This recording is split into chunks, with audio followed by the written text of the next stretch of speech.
Well hello student the last session ਦੇ ਵਿੱਚ ਅਸੀਂ ਸਿੱਖਿਆ ਸੀ ਪਾਈਵਟ ਟੇਬਲ ਕਿਵੇਂ ਬਣਾਈਦਾ ਹੈ ਤੇ ਥੋੜਾ ਬਹੁਤਾ ਮੈਂ ਦੱਸਿਆ ਸੀ ਤੁਹਾਨੂੰ ਕਿ ਪਾਈਵਟ ਚਾਰਟ ਕਿਵੇਂ ਬਣੇਗਾ ਤੇ ਉਸ ਸੈਸ਼ਨ ਦੇ ਵਿੱਚ ਅਸੀਂ ਦੇਖਿਆ ਸੀ ਕਿ ਓਪਨ ਆਫਿਸ ਦੇ ਵਿੱਚ ਅਸੀਂ ਕਿਵੇਂ ਕੰਮ ਕਰਦੇ ਹਾਂ pivot chart and pivot table ਦੇ ਨਾਲ। ਅੱਜ ਦਾ ਜੋ ਆਪਣਾ ਸੈਸ਼ਨ ਹੈ ਉਹ ਰਹੇਗਾ ਪਾਈਵਟ ਚਾਰਟ ਕਿਵੇਂ ਬਣਾਉਣਾ ਹੈ। ਅਸੀਂ ਤਾਂ ਪਾਈਵਟ ਚਾਰਟ ਬਾਰੇ ਦੇਖਾਂਗੇ कि ये बनेगा किवें प्लस किहड़े सॉफ्टवेयर दे विच बनाना है। लास्ट टाइम असीं ओपन ऑफिस यूज़ किया सी बट असीं अज यूज़ करांगे माइक्रोसॉफ्ट एक्सेल। तो एक्सेल दे विच बना के देखांगे।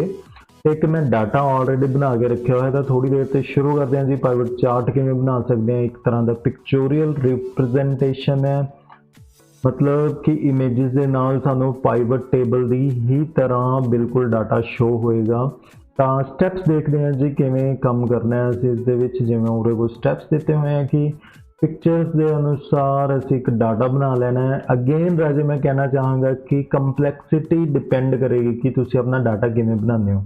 हुण जिवें टेबल काफ़ी बड़ा बनाया हुआ है पर मैं इन्ना बड़ा नहीं बनाने लग्या, मैं छोटा जिहा टेबल बनाया हुआ सो डैट मैनूं ईजी रहे प्रैक्टिकल कवर करन दे विच। दैन उस तो बाद इंसर्ट टैब ते क्लिक करके पाइवट टेबल ड्रॉप डाउन चुनो। दैन उस पाइवट चार्ट ऑप्शन सिलेक्ट करना है। Pivot table with pivot chart dialog box open होएगा तो उस असीं सैटिंग्स करनियां ने। दैन उस तो बाद कुछ ऑप्शनस आउणगे जिसनों मैं स्किप कर रहा तो डायरैक्टली आपां चलदे हां प्रैक्टिकल दे उपर सो डैट क्लीयर हो जाए आपां नूं। तो यह है जी अपना सॉफ्टवेयर। इस असीं देख रहे हैं कि क्या दिता होया सानूं। जिवें डाटा मैं लिता हुआ ऑलरेडी टाइप किया हुआ तुहाडे लई। तो नेम क्लास एंड सिटी है, कुछ स्टूडेंट्स के नेम है तो उन्होंने क्लासिज हैं तो सिटीज़ हैं। तो इस उपर असीं पाइवट चार्ट बनाने की कोशिश करते हैं। तो सब तो पहला असीं इंसर्ट टैब पर क्लिक करना है। इंसर्ट टैब तो बाद साडे कोल ग्रुप किहड़ा है, टेबल्स ग्रुप है जी। टेबल्स ग्रुप दे विच पाइवट टेबल की ऑप्शन आ रही है। पाइवट टेबल ते जो क्लिक करांगे तो ऑप्शन आएगी अपने को पाइवट चार्ट की। तो पाइवट चार्ट ऑप्शन ते असीं क्लिक करना है। तो जो असीं पाइवट चार्ट ते क्लिक करांगे तो तुसीं नोट करो कि जो टेबल है उसके आसे पासे लाइन आ गई है। इट मीनस कि जो साडा टेबल है वो हो चुका है सिलेक्ट। तो जो डायलॉग बॉक्स ओपन होया वो है create pivot table with pivot chart. तो इन ऑप्शनस की गल करते हैं वन बाय वन। जिवें सैलेक्ट टेबल और रेंज तो इस ऑलरेडी वैसे सिलेक्ट होके आ रहे हैं टेबल बट तुसी अपने आप भी कर सकते हो या फिर तुसी कोई डाटाबेस के नाल कनैक्शन इस्टैबलिश करना चाहते हो भी कर सकते हो। नाउ जो पाइवट टेबल या चार्ट बनेगा वो न्यू वर्कशीट ते बनाना चाहते हो या एग्जिस्टिंग ते बनाना चाहते हो, तो ये पूछा जा रहा है। तो मैं बनाना चाहता एग्जिस्टिंग दे विच क्योंकि जो टेबल बनेगा वो एग्जिस्टिंग शीट दे विच, मतलब जिहड़ी शीट दे विच मैं काम कर रहा इस दे विच बनाना चाहना। एक सैल सिलेक्ट कर लूँगा, जिमें F2 सिलेक्ट कर लिया मैंने।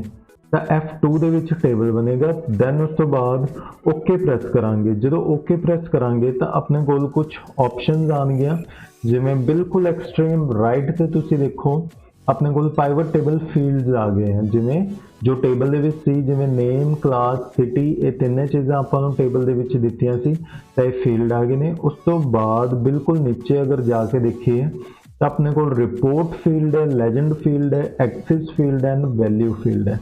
तो इन्हां बारे वन बाय वन गल करते हैं तो समझते हैं कि ये हुंदी की है।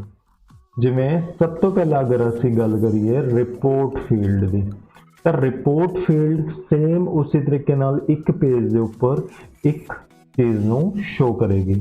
उस तो बाद आती है लेजेंड फील्ड की। अगर लेजेंड फील्ड की गल करिए तो राजे लेजेंड फील्ड हुंदा है कि असी कॉलम किहड़े-किहड़े शो करना चाहते हैं। कॉलम का मतलब हुंदा है कि जिमें मान लो एक चार्ट दे विच दो चीज़ां असी शो कर रहे हैं कि पटियाला सिटी का कौन स्टूडेंट है तो मोहाली सिटी का कौन स्टूडेंट है। तो पटियाला ते मोहाली नूं कलर दे देगा लेजेंड फील्ड। इसनूं मैं प्रैक्टिकली भी शो करूँगा थोड़ी देर से। उस तो बाद आंदा है एक्सिस फील्ड। तो एक्सिस फील्ड सानूं दसदा है कि तुसीं नीचे जो अपनी एक्स एक्सिस है रोज़ दे विच तुसीं क्या शो करना चाहते हो।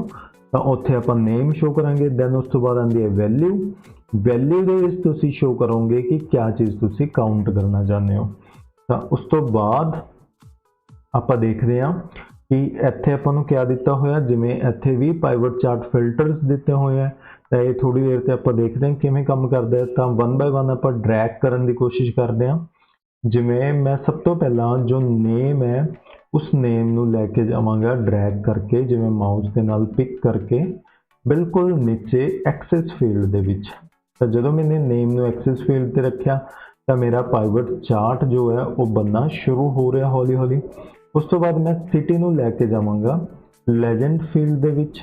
तो देखो जदों मैं सिटी नूं लेजेंड फील्ड दे विच लैके गया तो तुसीं पाइवट चार्ट दे विच नोट करो जो पिछे बन रहा है कि मोहाली अपना ब्लू कलर नाल शो होएगा ते पटियाला रेड कलर नाल। ते जो नेम मैं एक्सिस फील्ड दे विच लैके गया सी वो नेम्स बिल्कुल नीचे आ चुके हैं। दैन उस तो बाद है कि इस टेबल दे विच मैंने शो क्या करना है, मैं शो करना चाहना कि किहड़ी सिटी दे विच किन्ने स्टूडेंट रहिंदे हैं। तां सिटी नूं चक के मैं values field they which drag and drop करता। दैन उस तो बाद तुसीं नोट करो कि बहुत ही अच्छा जिहा एक टेबल बन के आ चुके हैं साडे कोल बैकएंड दे विच ते उस दे उपर अपने कोल बन चुके हैं पाइवट चार्ट। पिछे अगर तुसीं देखो तो बिल्कुल इत्थे अपने कोल पाइवट टेबल बन चुके हैं। अगर इस दे उपर की गल करिए तो ये अपना पाइवट चार्ट बन चुके हैं। तो देखो कितना ईजी है पाइवट चार्ट बनाना। आपां अपने डाटे नूं रिप्रजेंट कर सकते हैं चार्ट की मदद नाल। तो ये सीगा राजे as the practical. I hope कि तुहानूं समझ आया होएगा। तो अगे आपां देखते हैं मुलांकन दे विच आपां नूं क्या दिता होया। मुलांकन दे विच पाइवट चार्ट के उद्देश्य का वर्णन करो कि आपां जो अपना पाइवट टेबल का डाटा है उसमें अगर आपां पिक्चोरियल रिप्रजेंटेशन करनी होवे तो असीं पाइवट चार्ट की वरतों करते हैं। सैंपल डाटा उत्ते पाइवट चार्ट बनाउण दे ढंग लिखो। जस्ट तुसीं स्टैप लिखने हैं, होर कुछ नहीं लिखना।